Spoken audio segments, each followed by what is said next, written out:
굳이 재판까지 가지 않아도 되는데 재판까지 가는 사람들도 생기고 사실 형사 절차라는 게 이게 선량한 시민의 입장에서 그걸 경찰서에 가고 검사한테 조사받고 법정에 가서 형사 재판을 받는다는 게 엄청나게 힘든 일이거든. 운전자도 엄청난 트라우마를 겪는다고. 그래서 내가 이렇게 운전자 이제 변호를 맡아보다 보면 심적으로 굉장히 괴로워하는 경우가 많아. 나는 이제 법적인 상담을 해주지만 그런 심리적인 부분에 대해서는 또 다른 부분이잖아. 그래서 내가 심리 상담사 자격증을 지금 공부하고 있어. 그래서 아마 심리 상담사까지 하는 변호사는 내가 1호가 되지 않을까.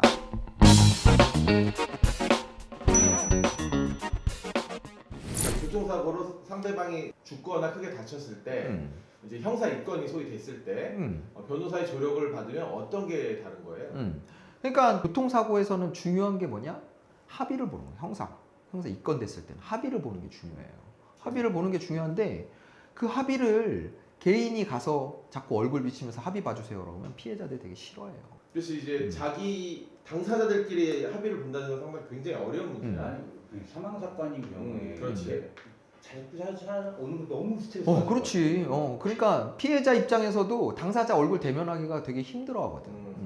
그러니까 사실 변호사 없이 합의를 보는 게 되게 어려워요. 운전자 보험에서 변호사 비용을 지원을 해주긴 하는데 이게 또 되게 웃기게 돼 있었어. 이제 예전에는 보험이 어땠었냐면 정식으로 재판에 넘겨져야 변호사 비용이 지원이 되는 거야. 그러니까 사람들 입장에서 수사받는 단계에서는 변호사를 쓰기에는 내 돈으로 이제 변호사 비용 비싸니까 쓰기 부담스러우니까 혼자 가서 이렇게 조사를 받고 합의를 막 트라이 한단 말이지. 그때 조치를 빨리 취해야 되는데 그때는 그래 바로 그거야. 그렇지. 그러니까 정작 변호사가 필요한 시기에 변호사를 선임할 수 있는 비용을 지원을 안 해줬던 거지. 그렇지. 그러니까 형사 합의금이 지원이 되면 뭐 하냐고. 합의를 이제 막 만나서 얘기하고 협상을 하고 해야 되는데. 그러다 보니까 이제 굳이 재판까지 가지 않아도 되는데 재판까지 가는 사람들도 생기고. 사실 형사 절차라는 게 이게 선량한 시민의 입장에서 그걸 누구든지 간에 경찰서에 가고 검사한테 조사받고 법정에 가서 형사 재판을 받는다는 게 엄청나게 힘든 일이거든. 근데 그 과정을 혼자 겪어내야 된다는 게 힘든 거지. 교통사고와 관련된 형사 재판은 어떤 식으로 이루어지냐면 피해자에게 어느 정도 회복이 이루어지는. 생각해봐. 내가 판사고 내가 검사고 뭐 경찰이라고 하면 그 사고 낸 사람은 엄청 나쁜 사람이라고 생각하진 않잖아. 이 사람을 꼭 처벌해야 되겠다 라는 방향으로 수사를 하고 재판을 하진 않는다고. 대신 반대로 어떻게 하냐? 피해자 쪽에 어느 정도 피해 회복이 많이 될 수 있도록 피해자 쪽에 회복이 많이 될 수 있도록 그런 방식으로 수사나 재판을 운영을 한다고. 그건 결국 뭐야? 그러니까 형사 합의금을 주도록 이제 합의를 보고 조금이라도 더 피해자한테 금전적으로 도움을 줘라 라는 쪽으로 유도를 한다고. 검찰에서는 형사 조정에 붙이기도 하고 재판을 하는 동안에는 합의를 보겠다라고 하면 시간도 굉장히 많이 줘요. 근데 끝내 합의를 못 보잖아? 그러면 재판부에서 어떤 판결을 내리느냐? 실형을 선고하고 대신 법정 구속은 안 해요. 법정 구속이라는 말 들어봤지? 보통은 이제 금고형이나 징역형을 이제 구금형이라고 해서 감옥에 가두는 형인데 이제 과실범은 금고형이라고 해요. 금고형을 선고를 해요. 금고랑 징역형은 징역형은 노역을 하는 구금형이고 금고는 노역을 하지 않는 구금형이에요. 징역형보다 조금 들어가서 노가다 해야 되고 금고는 앉아 있는 건데. 근데 어쨌든 이제 같이 감옥에 가는 거지. 감옥에 가는 형인데 그래도 그나마 징역형이 아니라 금고형으로 해놓은 건 과실범이기 때문에 그렇단 말이지. 근데 어쨌든 감옥에 가는 형이야. 근데 보통은 합의를 보면 금고형에 집행유예를 해준단 말이야. 합의를 못 보면 금고형을 선고하고 집행유예를 안 붙여줘. 대신 바로 내리고 가는 거는 법정 구속이라고 하는데 선고하면서 그 자리에서 경찰이 데리고 가는 건 법정 구속이라고 하는데 이 교통사고와 관련된 상고에서 이제 실형을 선고할 때는 법정 구속은 안 시켜요. 그러면 무슨 뜻이냐? 항소심의 기회를 줄 테니 합의를 봐라. 그리고 항소심을 진행하다가 합의서가 들어오면 그럼 판결 선고할 때 그때 가서 변호사 찾는 사람들이 그렇지. 그렇지.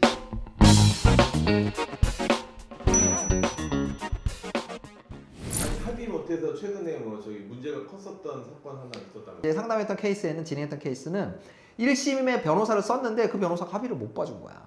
그래서 1심에서 실형을 선고받고 법정 구속은 안 당한 상태에서 항소심을 맡기러 온 거지. 항소심을 맡기러 왔는데 아 이거 왜 합의를 못 봤어요? 그랬더니 합의를 안 봐줬어요 이러는 거야. 그래서 내가 이제 유족들을 만나러 갔어. 유족들을 만나러 가서 얘기를 해보니까 이분들이 1심 변호사한테 엄청 매를 받아 있는 거야. 어머님이 이제 차에 깔려서 이제 돌아가신 사고였었는데 1심의 변호사가 와가지고 다짜고짜 형사 합의 좀 봐주세요. 얼마 드리면 될까요? 이렇게 물어봤다는 거지. 얼마인데? 그런 식으로 왔다는 거야. 그러니까 이게 이제 피해자 입장에서는 어떤 느낌이 드는 거냐면 아니 우리 가족이 죽었는데 우리 가족의 몸값을 얼마인지 네가 얘기해봐라 이런 느낌으로 받아들였다는 거야. 당연히 그러지 않겠어. 우리 어머니가 돌아가셨는데 합의 좀 봐주세요 그러면서 얼마 드리면 될까요? 이렇게 하면 승질이 안 나겠냐고. 근데 1심 변호사가 그런 식으로 이제 합의를 타진한 거야. 그러니까 열받아서 절대 안 해. 이렇게 돼버린 거지. 금액이 중요한 게 아니라 절대 안 해. 뭐 이렇게 돼버린 거지. 그래서 이제 항소심에 와서 이제 달래고 뭐 이렇게 해가지고 그분이 나중에는 자기 어머니 돌아가신 거 보험사랑 싸우는 민사소송까지 나한테 맡겼거든.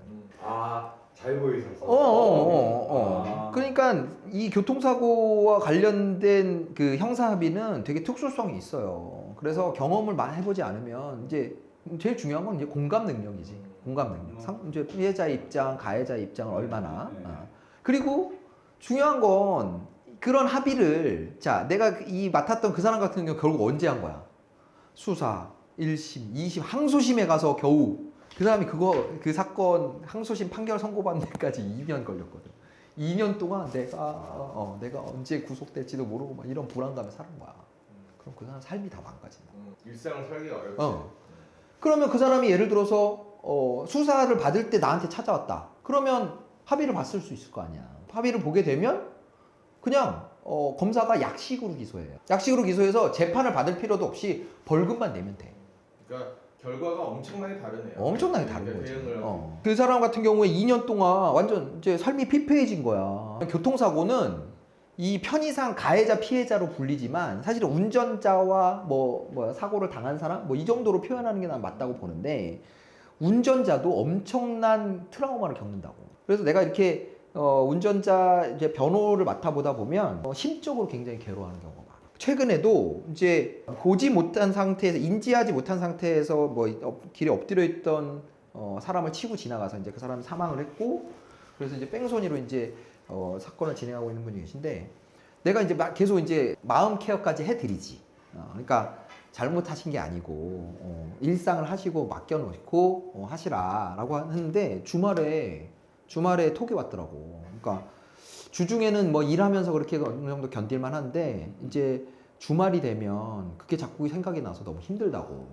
그래서 내가 무슨 마음을 먹었냐면 이 운전자들도 치유가 필요하구나. 그러니까 사고를 당한 사람들 같은 경우에는 그런 피해자 쪽에는 이런 치유 프로그램이라던가 뭐 이런 거에 대한 관심이 많은데 솔직히 사실 사고를 내고 싶어도 있는 사람 얼마나 놀라겠어. 그래서 그 사람들도 되게 굉장히 심적으로 어려움을 겪거든. 그리고 형사 절차가 진행되는 것 자체도 엄청난 부담인 거고. 그래서 이제 변호사님 요런 이제 합의에 대한 경험도 많으시고 한데 또 그 더 나은 서비스를 위해서 자격증을 준비하고 계시다고. 이런 분들한테 좀 더 도움이 될 수 있는 방법이 뭘까? 나는 이제 법적인 상담을 해주지만 그런 심리적인 부분에 대해서는 또 다른 부분이잖아. 그래서 내가 심리 상담사 자격증을 지금 공부하고 있어. 이제 지금 뭐 강의는 다 들었고 다음 달쯤에 이제 시험 치면은 이제 1급 자격증까지 내가 이제 목표로 하고 있는데, 그러니까 사실 이것도 교통사고 전문 변호사를 하다 보니까 들게 된 생각이고, 그래서 아마 심리 상담사까지 하는 변호사는 내가 1호가 되지 않을까, 그걸 지금 생각하고 있어요. 그래서 운전자에 대한 어떤 심리적인 부분, 그런 것들은 사실 지금 어디에서도 그거를 케어해 주는 데가 없는 것 같아. 진짜 사고 내고 싶어서 내는 사람이 어디 있겠어요? 내가 운전하는 차에 사람이 치여가지고 죽었다고 생각하면 얼마나 끔찍한 일이냐. 옛날에 내가 또 했던 사건 중에는 편도 5차로의 대로에서 치매 걸린 할아버지가 자전거를 끌고 가다가 모퉁이를 자전거를 이렇게 끌고 가다가 그걸 못 보고 이렇게 치여가지고 이제 사고 국민참여 재판했던 사건이 있었거든. 그 사람 운전하는 게 업이었어. 운전을 이제 직업으로 운전을 해야 되는 사람이었었는데 회사를 관뒀어. 잘 못하겠다. 그 정도로 사고를 낸 사람이 받는 데미지도 엄청 크거든. 그리고 이제 엄밀하게 말하면 이제 차마 이거는 사람들이 못하는 말인데 이제 지탄을 받을까봐. 예를 들면 무단횡단하던 사람을 쳤다라고 했을 때는 과실 비율로 따지면 사실 뭐 반반 뭐 아니면 무단횡단이면 뭐 보행자가 더 뭐 부담이기도 하잖아. 그러면 엄밀하게 법적으로 따지면 보행자한테 이 사람에게 발생한 손해에 대한 손해배상 해야 되는 거야, 맞잖아. 진짜 위자료도 받고. 위자료도 받고 해야 된다고. 맞잖아. 근데 그런 현실에서는 이제 차대 뭐 사람이니까. 아까 참 진짜 그러고 보니까 음. 재판까지 넘어가는 사람들이 그 마음고생하면서 그럼. 인생이 망가지는 인생이 망가지거든. 근데 그거에 대해서는 누구도 보상하거나 그 부분을 케어해주는 사람이 없다고. 진짜 그랬구나. 이거 진짜 잘못됐었네요 정말. 그래, 그거에 대한 생각도 좀 할 필요가 있는 것 같아. 그러니까 이거는 사실 뭐 피해자 입장만 얘기할 건 아닌 것 같고, 누구나 국민의 한 절반 이상은 내가 가져온 걸 수도 있는 일이라. 자, 오늘도 안전운전 하시고요. 혹시 사고가 발생한다면 법무법인 LKS 이기루 변호사 잊지 마시고요. 구독, 좋아요, 알림 설정 꼭 부탁드립니다.